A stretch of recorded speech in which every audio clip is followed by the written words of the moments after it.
It's time for another installment of Downfall Mall, a series in which we build a modestly sized post-apocalyptic theme park somewhere in sunny Florida. Only virtually, of course. In reality, I'm sat at my computer in an arguably pre-apocalyptic Wales on a grey and dreary day, desperately holding back tears. Last week was a fairly tame episode where we added a couple of new flat rides to the park.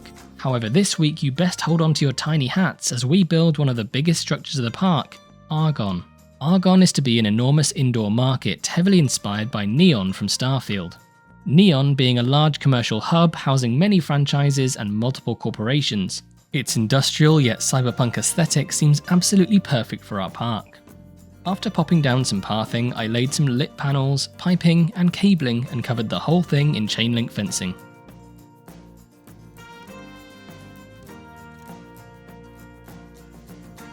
You'll notice our coaster, Loot Runner, will interact wonderfully with the build, and so I lowered the path accordingly.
I wanted Argon to feel busy, and whilst guest flow will help with this, I added a people mover for extra movement. This is for decoration only and won't be a functioning ride. Sozzles. Time to start building the actual building, I suppose. These sci-fi signs have a beautiful brushed metal look, and I used copious amounts of them for the build. All custom, baby. To avoid repetition and create some texture, I indented a couple of sections. Revolutionary, I know.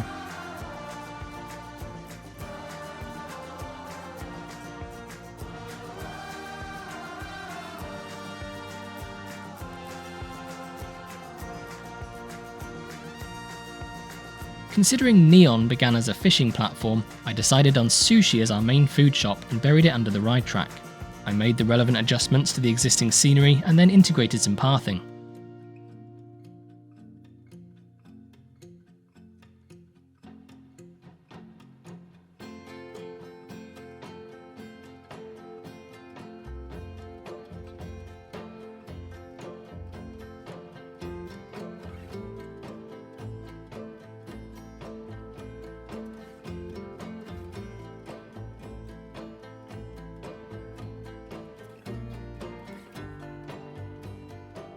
Argon will obviously have a bunch of staff floating around, so a staff room was essential. I popped this down the side of our sushi kiosk. This corridor will also act as our fire escape route. Always got safety on the brain, me. With the key pieces in place for this little nook, it was time to decorate with various junk, metal and planks.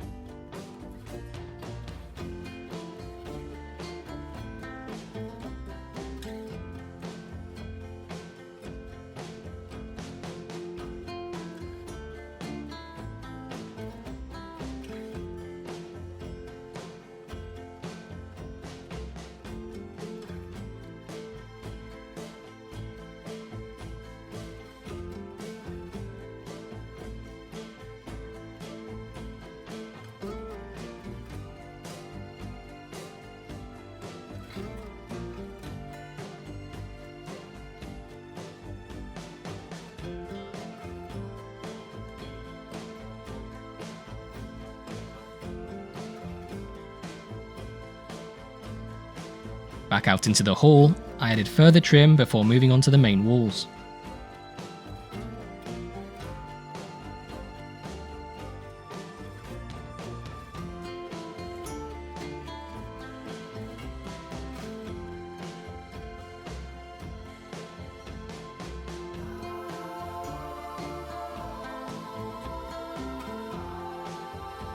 I once again utilised the bottom of cargo carriers, which I think worked wonderfully.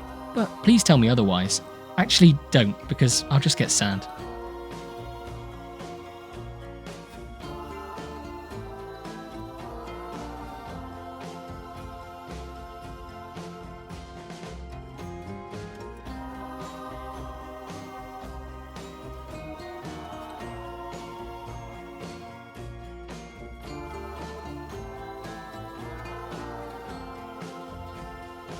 Thinking about what other supplies would be required in our settlement, I constructed the facade of an armory or weapon shop.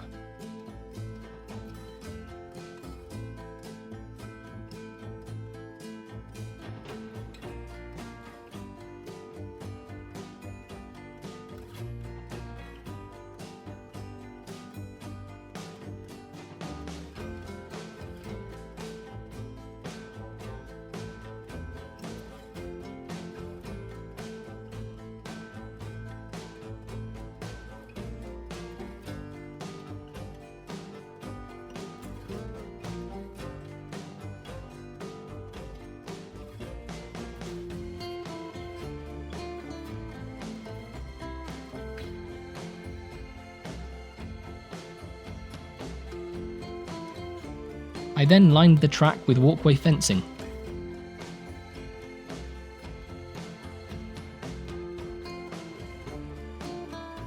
Back onto the wall, I added some neon using colourable panels. Get it? Because neon.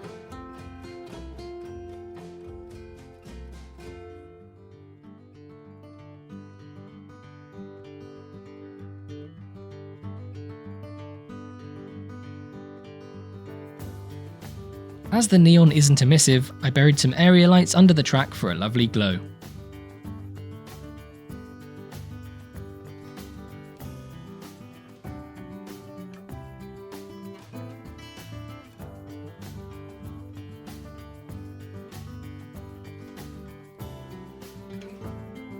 More details in the form of piping, steam, and some Heya Sushi branding.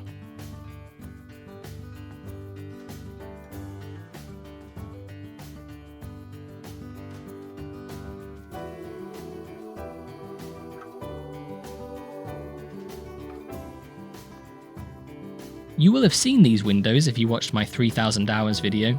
If you haven't seen it, perhaps you could watch it after this. I don't know, just an idea. There's a link for you.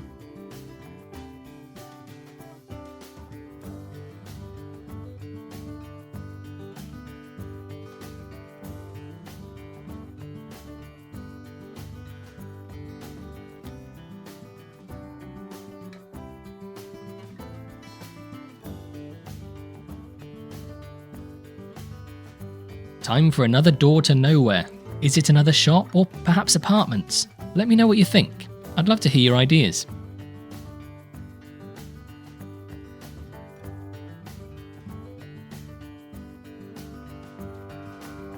More cargo crates being used for their unintended purpose.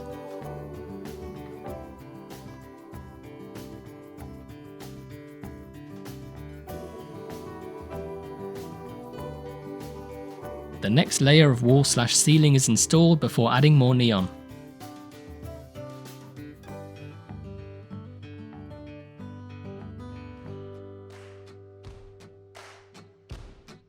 Time to start work on the other side, this time going for a nice little coffee shop. I placed pathing and a Street Fox coffee before mirroring the entire wall and adjusting it accordingly.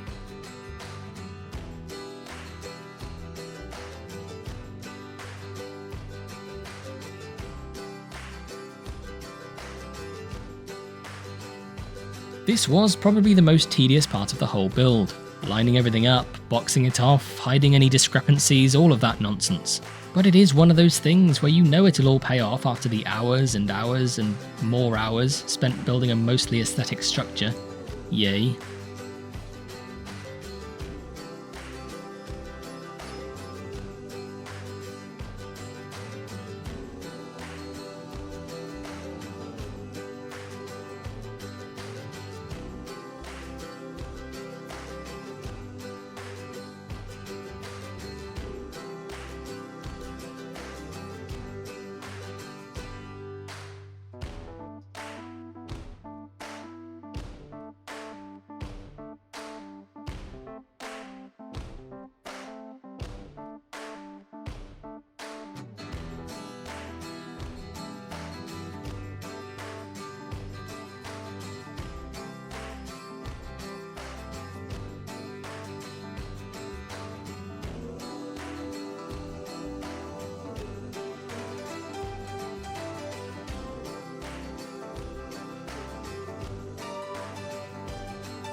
For the coffee shop, I was going for a futuristic Starbucks vibe, mixing the old with the new and trying to predict how current high street chains would look in 50 years' time.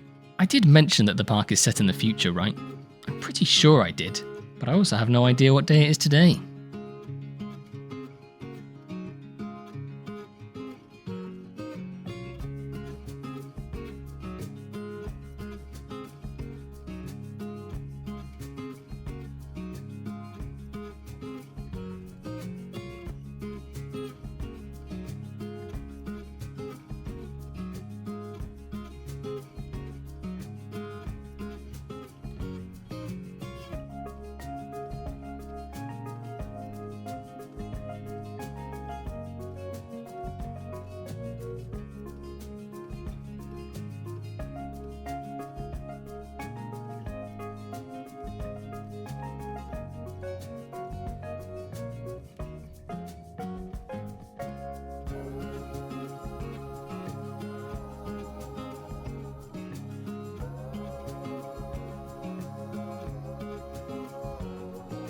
I literally can't tell you how long it took me to build this. I lost pretty much all cognitive function after about day 12.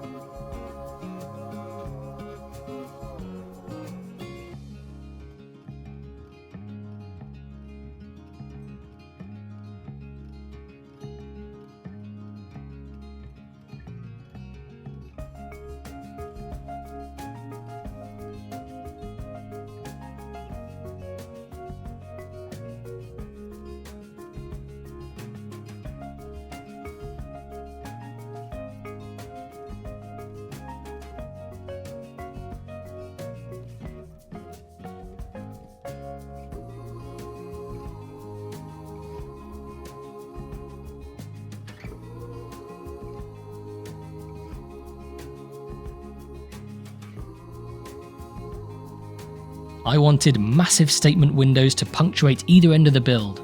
I created these using beams, panels, and chain link. Oh no, wait, I clearly got distracted and moved on to something else. Time to seal off our people mover, I suppose.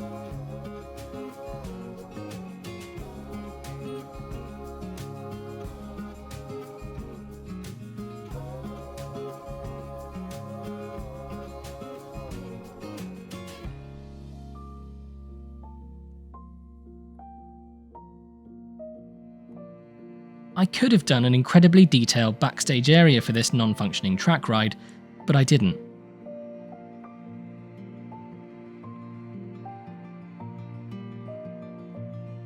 Argon was starting to look way too neat and tidy, so I started to become destructive. So reckless.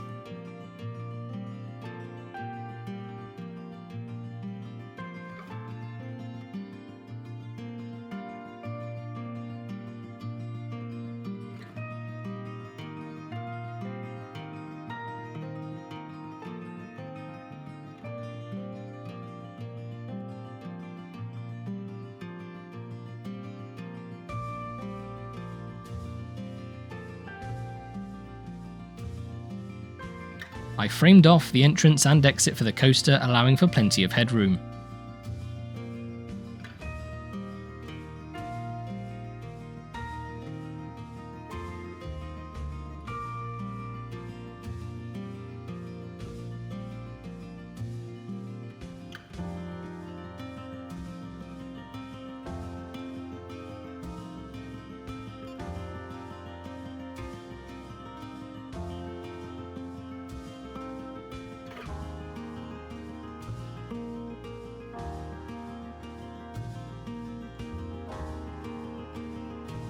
As it currently stands, our coaster is simply hovering above the path, which just won't do.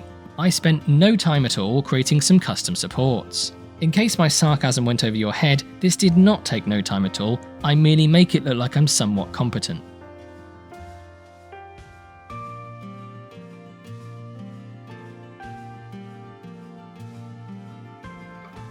Time for the ceiling, and I didn't want to do this by halves.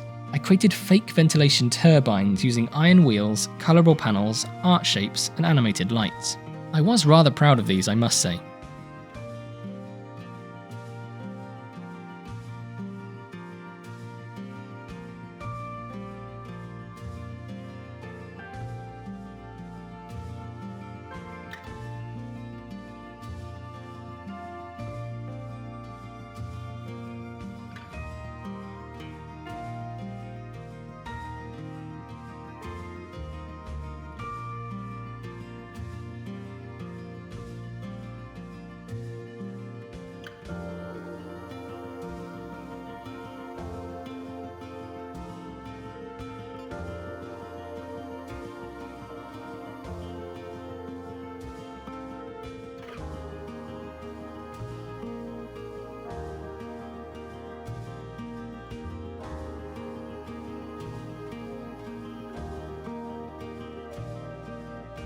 used even more sci-fi signs to line these ceiling sections. I did warn you, I used the word copious.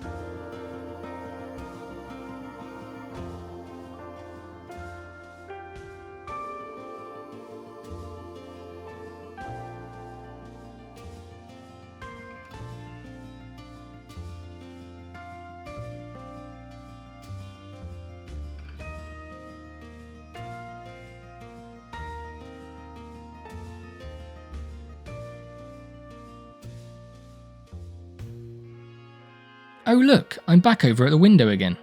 Well, I've already told you what I used to make it, so I shan't repeat myself.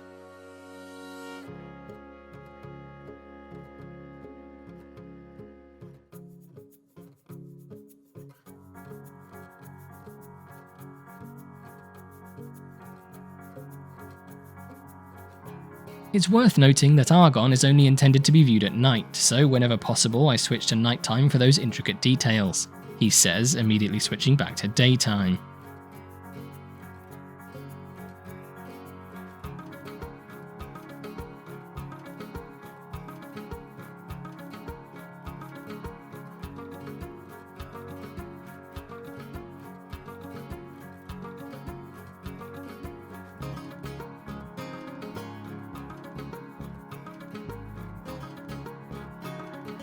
I wrapped western benches in art shapes and panels to create lightbox style seating.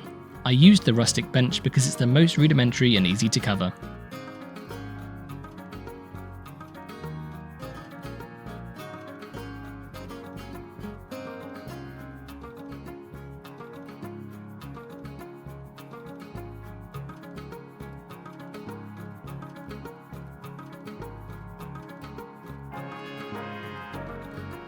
I used black panelling to hide all the ugly bits I don't want the guests to see.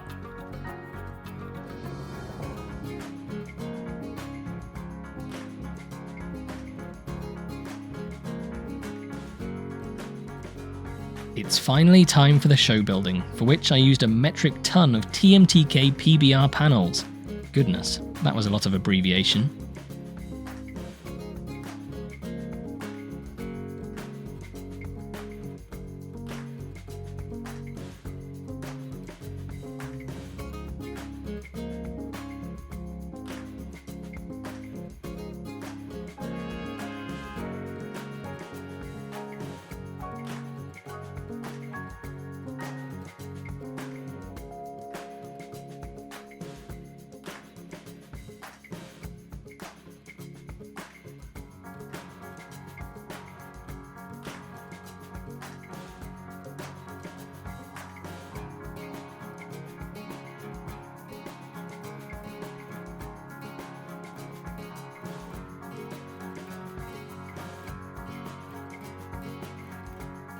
It was all looking far too boxy, so I lowered the rear section with a sloped roof.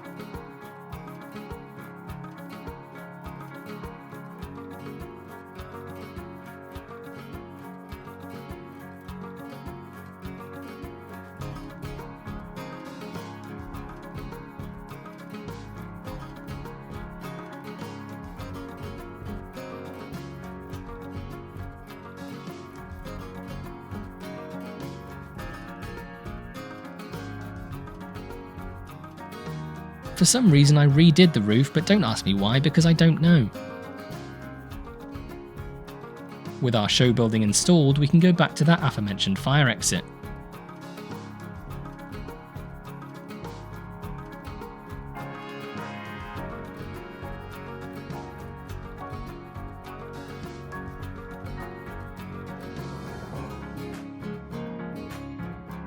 Now that I've just spent hours creating a stark metal show building, let's cover it up with something a bit more aesthetically pleasing, shall we? I started with containers, scaffolding, and wooden planks.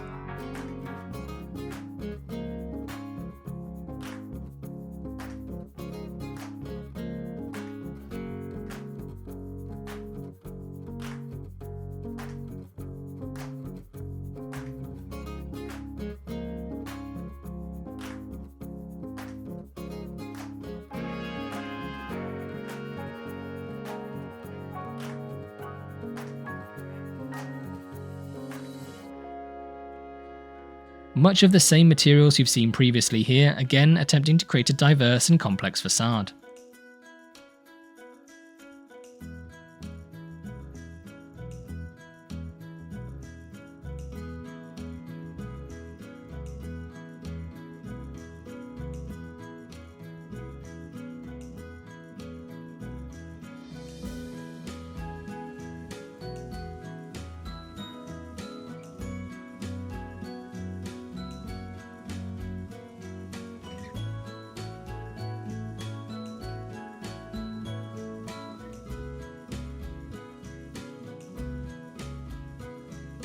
Default windows are for wimps.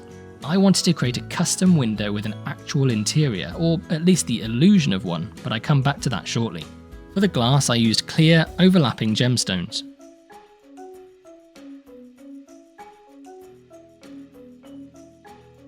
Some piping on the outside to match the inside, before laying some ground cover using TMTK stone path.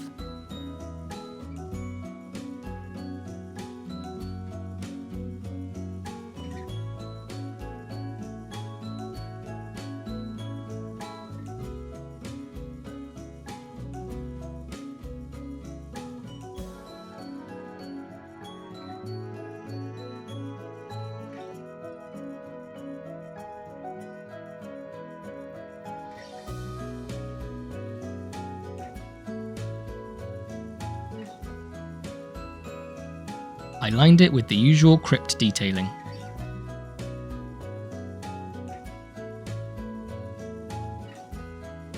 I added a very American looking fire escape just in case anyone forgets where we are.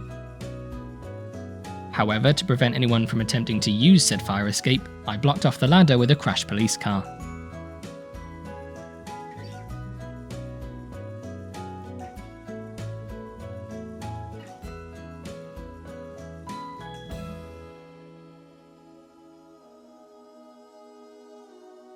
Likewise, I blocked off the canal using a big old bus.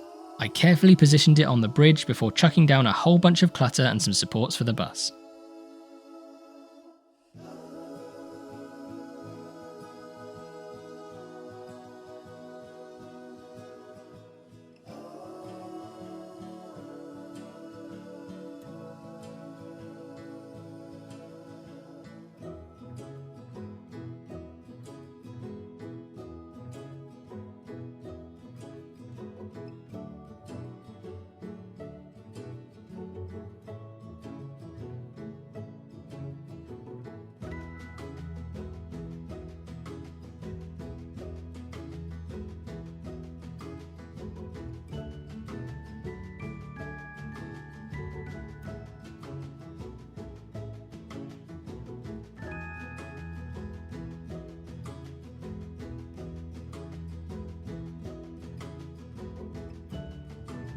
The last bunch of gubbins out front before we create that false interior I spoke about.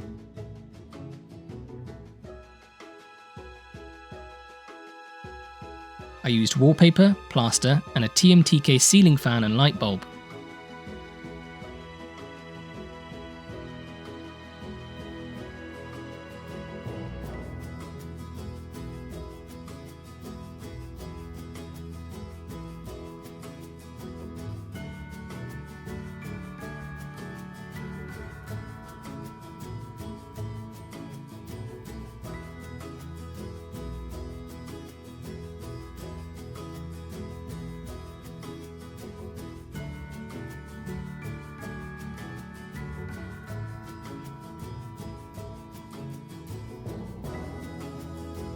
Now you may well be thinking, hey Moomin, this is an awfully large building with very little in it.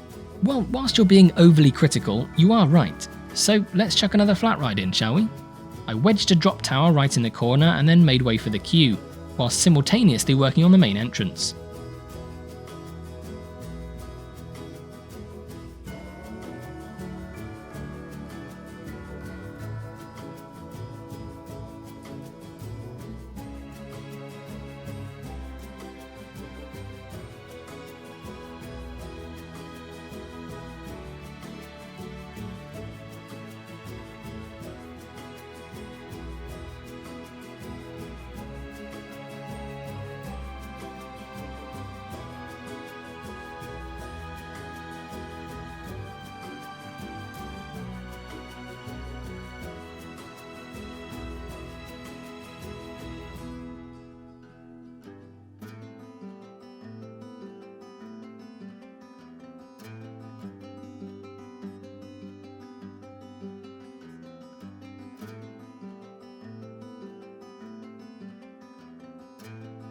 The queue for this ride was incredibly fiddly, so I won't bore you with every detail, but here's some of it so you don't feel left out.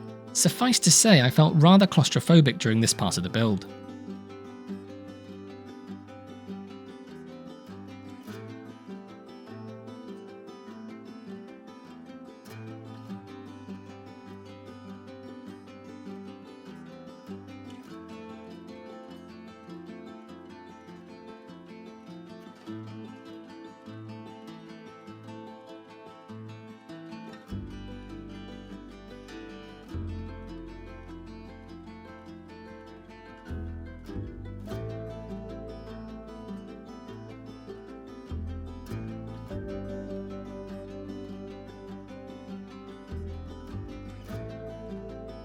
I decided to call our drop tower Drop Dead, and had some fun with the O.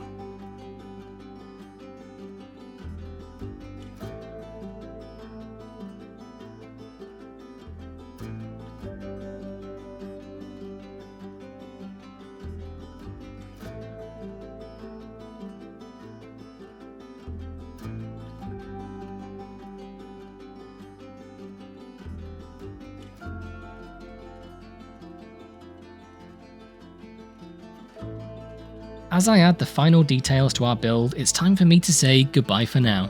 Enjoy the cinematics and I'll catch you next time where we give Argon a staff entrance, build a little shanty town, and add yet another flat ride to the park. See you then.